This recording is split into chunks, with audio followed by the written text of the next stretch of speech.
Madame, monsieur, bonsoir. À la une de ce journal du 19 mars 2012, un retour sur les foires de mars après 3 semaines de manège. Les lumières se sont éteintes hier sur cet événement populaire. Les forains sont en train de démonter leurs attractions et la météo a, semble-t-il, eu un impact positif sur la fréquentation. Reportage et bilan dans ce journal. Nous irons ensuite à la rencontre d'un Champardonnais qui vient de réaliser une première, un Tour de France de 3400 km à bord d'une voiture de sport électrique, un trajet militant qui montre les avantages de l'électricité sur l'essence. Il a fait étape vendredi à Pont-Sainte-Marie. Et puis une nouveauté dans l'agglomération troyenne qui a, semble-t-il, fait mouche, l'installation d'un nouveau local de dépôt-vente des Compagnons d'Emmaüs, boulevard de Dijon à Saint-Julien-les-Villas. L'inauguration a eu lieu samedi matin. Mais d'abord, la réaction de l'adjointe au maire de Troyes en charge de l'éducation face au drame de Toulouse, survenu, vous le savez, ce matin, dans lequel un homme a tué froidement 3 enfants et un adulte à la sortie d'une école juive à 8 h. On entendra tout à l'heure la réaction de l'adjointe à l'éducation, Sybille Bertaille. Autre drame, autre fait divers dans l'Aube cette fois-ci. Ça s'est passé à Pinay vendredi soir. Un homme de 25 ans a perdu la vie dans un accident, donc sur la départementale 960. Un aubois de 22 ans. Lors d'un choc avec un poids lourd, les gendarmes en charge de l'enquête recherchent un coupé BMW ou Mercedes de couleur sombre. D'après les premiers éléments, il semblerait que ce véhicule sombre faisait la course avec celui de la victime. L'enquête se poursuit. Un appel à témoins vient d'être lancé. Si vous avez des précisions, n'hésitez pas à composer le 03 25 46 30 05. Je vous disais donc que l'adjointe au maire en charge de l'éducation à Troyes a réagi ce soir face au drame de Toulouse à l'occasion d'une rencontre avec les lycéens du programme Comenius, des lycéens suédois, polonais ou encore italiens. Aurélie Juigny a demandé à Sybille Bertaille quelles étaient les mesures de sécurité qui sont prises à Troyes devant les écoles. L'adjointe au maire a également fait part de sa très vive émotion. On l'écoute. J'ai envie de parler d'une réaction d'élus peut-être, mais de parents aussi. C'est horrible ce qui s'est passé. Une fusillade, une atteinte à des personnes est toujours quelque chose de dramatique qui consterne l'ensemble de la population, quelle qu'elle soit. Est-il possible vraiment de protéger pour ce genre d'acte? Je n'en suis pas sûre, d'une part. Ensuite, non, il n'y a pas de vidéosurveillance, mais il ne s'agit pas de créer une panique. De toute façon, bien sûr, les entrées sont surveillées. Tout le monde est extrêmement attentif. On n'attend pas l'événement pour cela. Les écoles et les collèges et les lycées sont surveillés dans les entrées, dans les sorties.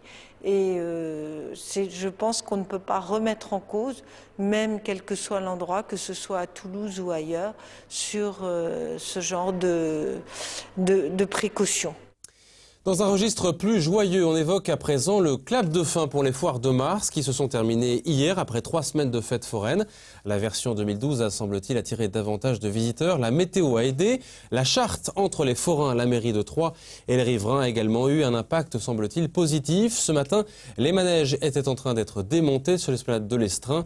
Et ce week-end, Jonathan Boisset a tenté de dresser un premier bilan de cette édition 2012. La météo de ce dernier week-end des foires contraste avec le beau temps de ces 3 dernières semaines. Pour les forains, ces foires de mars 2012 ont dans l'ensemble été une bonne année. Pour nous, les foires, ça s'est passé quand même plutôt bien. Ouais, on a eu un beau temps, en plus, c'est quand même formidable. Avec ce beau temps-là, on a eu du monde, oui. Il a fait beau quand même dans l'ensemble. On a eu les vacances, hein, et les gens ont sorti un petit peu, quoi. Hein. Bon, maintenant, cette semaine, c'est la dernière. C'est normal, hein. Ça fait 3 semaines qu'on est là. Hein. Les porte-monnaies sont pas rallonges. Hein. Il faut fermer à 21 h, oui. Tandis qu'avant c'était plus long. Il faut éteindre la musique déjà à 22 h. Alors les gens ne viennent plus au fond. Cette année, pour limiter les nuisances sonores, une charte avait été signée entre les forains, la municipalité et les riverains. Pour l'instant, non, on n'a pas eu de plainte. Je ne pense pas qu'il y a eu des plaintes. Non, non. Puis on a joué le jeu quand même. Hein. On a eu des réglementations pour couper la musique à partir de 21 h. On coupe notre sono. On fait quand même vachement attention au bruit. Hein. Cette charte, alors, on peut dire qu'elle a été respectée, hein, avec quelques peut-être légères dérives qui ont été remises dans les clous assez rapidement. On a une vingtaine de points qui ont été signalés et qui ont été réglés aussitôt. Parce que tout a été enregistré cette année. C'est-à-dire qu'on a un listing complet du moindre appel. Tout ça pour éviter justement et améliorer sur les années futures.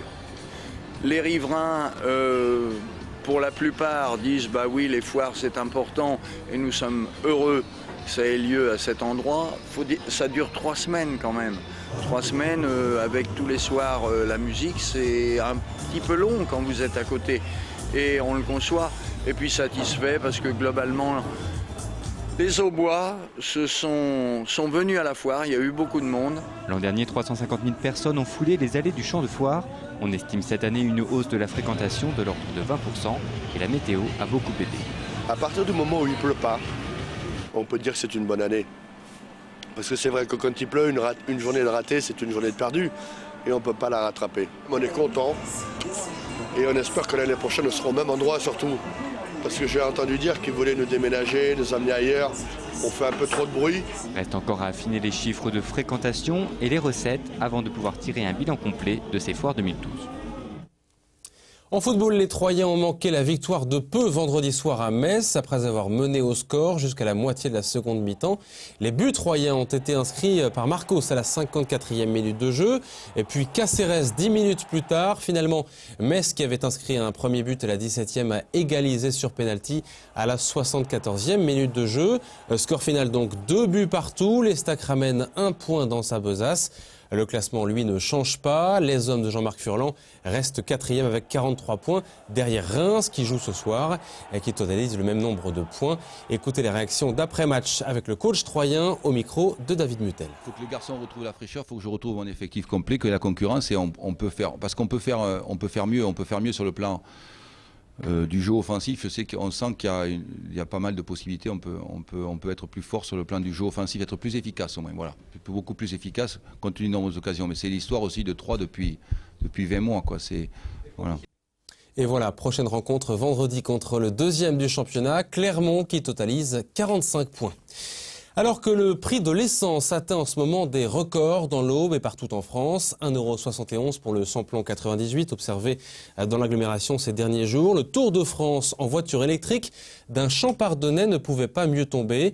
Fabrice Capitaine a fait étape vendredi dernier dans l'Aube à Pont-Sainte-Marie au terme d'un parcours de 3400 km en 7 jours. Il tente ainsi de vanter les avantages du moteur électrique. Son périple a de quoi faire réfléchir. Reportage Aurélie Juigné et Cyril Tavernet. Cette voiture sportive en extérieur ressemble à tous les autres bolides à essence. Mais sous son capot se cache un moteur électrique avec une autonomie de 340 km. Elle passe de 0 à 100 km/h en 3,9 secondes. Elle se recharge en quelques heures. L'efficacité du véhicule converti en équivalent pétrole est d'environ 2 litres pour 100 km. Vous utilisez ce véhicule comme le véhicule que vous utilisez tous les jours. Vous avez une marche avant, une marche arrière. Bon, alors c'est vrai qu'effectivement, vous n'avez pas de levier de vitesse, c'est des boutons. Pour passer la marche arrière, vous appuyez sur un bouton pour reculer. Et l'électricité est envoyée au moteur qui vous permet de reculer. Et voilà, vous rappuyez sur le bouton marche avant pour aller en avant. En 7 jours, Fabrice Capitaine roulera 3400 km. C'est la première fois qu'un Tour de France en voiture électrique est réalisé. Le roadbook de ce Tour de France, c'est je roule de 6h à 9h le matin pour faire 250 à 280 km. Ensuite, je recharge de 9h à 15h. Et ensuite, je fais une deuxième recharge, une deuxième séance de 15h à 18h. Ce qui me permet effectivement de faire environ 550 km par jour. Sur ce parcours, ce pilote champardonnais s'est arrêté à Pont-Sainte-Marie. Il a rechargé ses batteries. Il faut compter 6 heures avec uniquement du 32 ampères. C'est une entreprise spécialisée dans la conception et le développement de scooters électriques qui l'a accueilli. On était particulièrement intéressés, on va dire, de soutenir cette initiative parce que pour montrer que c'est facile de recharger un véhicule électrique, que ça ne demande pas non plus des grandes installations. Là, on s'est branché sur un boîtier, une armoire générale habituelle qu'on peut trouver un peu partout. Ce Tour de France est aussi créé pour mettre en avant les qualités de ces voitures électriques. Ce bolide s'est classé 4e au rallye de Monte-Carlo des énergies alternatives 2011. L'avantage de l'électrique, déjà, vous n'avez aucun entretien. C'est extrêmement propre. Vous arrivez chez vous, vous branchez votre prise, hein, vous n'avez pas les mains sales, hein, vous n'avez pas d'odeur. Et puis au niveau phonique, effectivement, vous n'avez aucun bruit. Donc vous avez vraiment des avantages au niveau environnemental qui sont indéniables. À l'heure où le prix de l'essence ne cesse d'augmenter, ce Tour de France pourrait donner des envies de passer au tout électrique à nombre de conducteurs. Un message que Fabrice Capitaine a pris en main. On connaissait le foyer au bois qui est à Pignon-sur-Rue à la Chapelle-Saint-Luc. Voici désormais un concurrent sur le marché de l'occasion dans l'aube et de la vente d'objets de deuxième main. Le nouveau site de l'association Emmaüs, situé à 43 boulevard de Dijon à Saint-Julien-les-Villas. L'ouverture du local a eu lieu samedi matin. Un nouvel espace de vente ouvert les mercredis, vendredis et samedis pour trouver des vêtements, bibelots, jouets et bientôt des meubles. Une nouvelle caverne d'Alibaba qu'a visité samedi Jonathan Boisset. En novembre 2010, Emmaüs avait fermé son local à Troyes. C'est un magasin d'une surface 2 fois supérieure qui a rouvert samedi à Saint-Julien-les-Villas et il n'a pas des amplis de la journée. Il y a eu énormément de monde, surtout avant 9h. En fait, il y avait une foule qui attendait qu'on ouvre les portes et il y en a beaucoup qui ne connaissent pas en fait. Vu qu'on a changé complètement de quartier, ça va permettre d'apporter une autre clientèle. Et en même temps, on garde l'ancienne clientèle, on les retrouve. Donc ça fait plaisir. Situé boulevard de Dijon, 450 mètres carrés sont actuellement consacrés à la vente.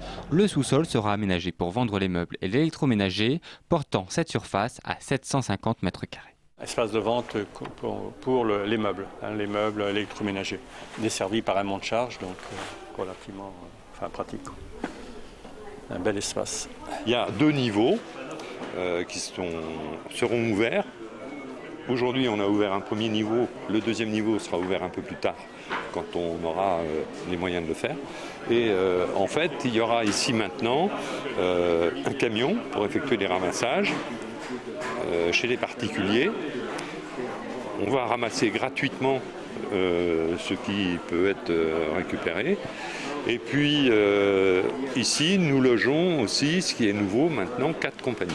Un logement se situe à l'étage pour accueillir les compagnons et en face de ce logement, un autre atelier servira à trier le textile. On va pouvoir faire toutes les activités parce que notamment on a une communauté complète, donc on va pouvoir faire des activités qu'on ne pouvait pas faire, notamment le tri, réparation de meubles et des choses comme ça, des choses qu'on ne pouvait pas faire, qu'on faisait à Pontigny, que l'on va faire sur Troyes, puisque là nous sommes complètement autonomes.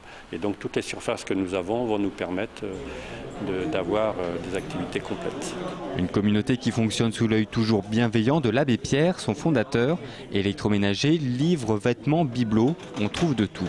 Beaucoup d'habitués, de nouveaux, de nouvelles personnes, et tout le monde est heureux et content qu'on soit ouvert. Faire aussi des bonnes affaires, on a de tout, à des prix différents, beaucoup de prix, donc les gens sont heureux vraiment de venir nous trouver. La communauté de Troyes est la 3e dans la région avec Avallon et Pontigny. Elle fonctionne sur un système de dons.